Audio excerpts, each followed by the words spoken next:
it's Colette from the Speech Meadow, and I'm going to talk about how to use child-directed art in speech therapy. So child-directed art is basically you put a bunch of stuff out and the kids get to experiment and use whatever they want. It's more about the process than the end product.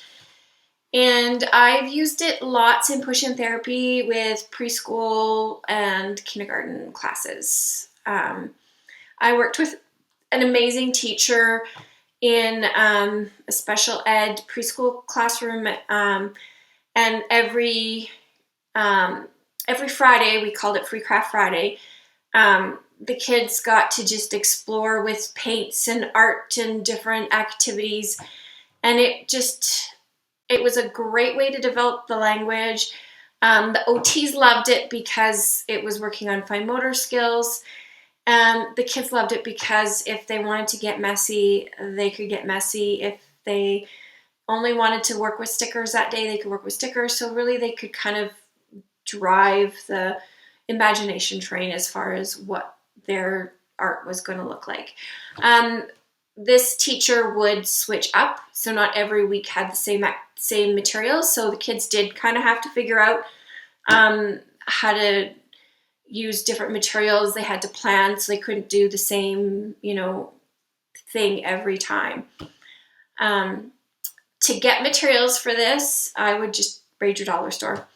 We used doilies, we used stickers, we used paint, we used ribbon, we used paper, we used the confetti from the 3-hole punch, just really whatever you want. We pom-poms, it's like open-ended. You could pretty much anything that goes with the art.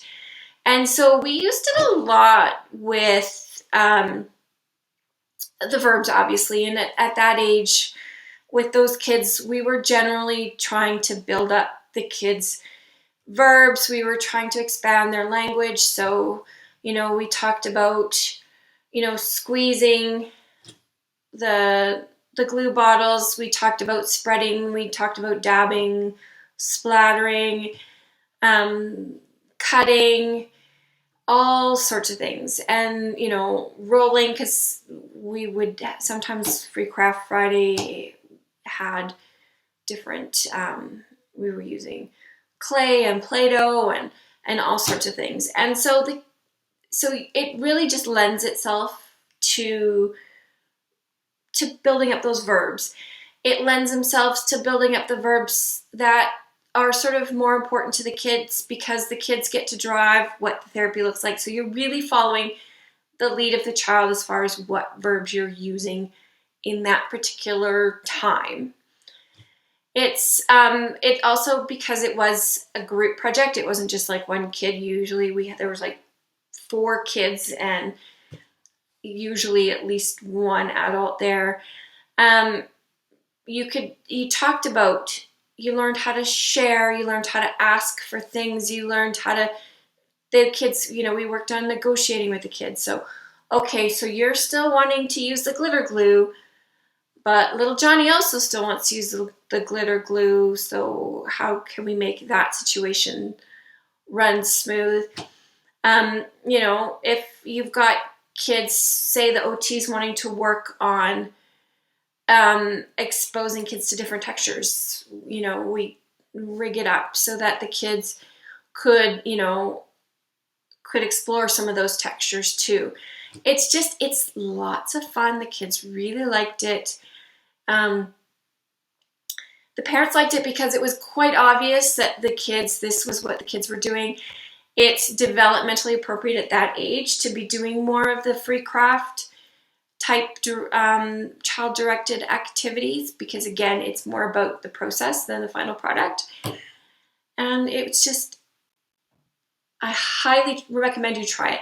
Now, it's messy. Unless you're just using stickers and paper, it's going to get messy because you're using, typically we had glue. you may have paint. Yes, we did bring out the glitter when we were feeling a little bit crazy. Um, it's lots of fun. The kids really enjoyed it, and they were usually some of the more successful therapy sessions I had. So I really recommend that you try it. Let me know if you tried it, and let me know if you have any questions, and I'll talk to you later. Bye.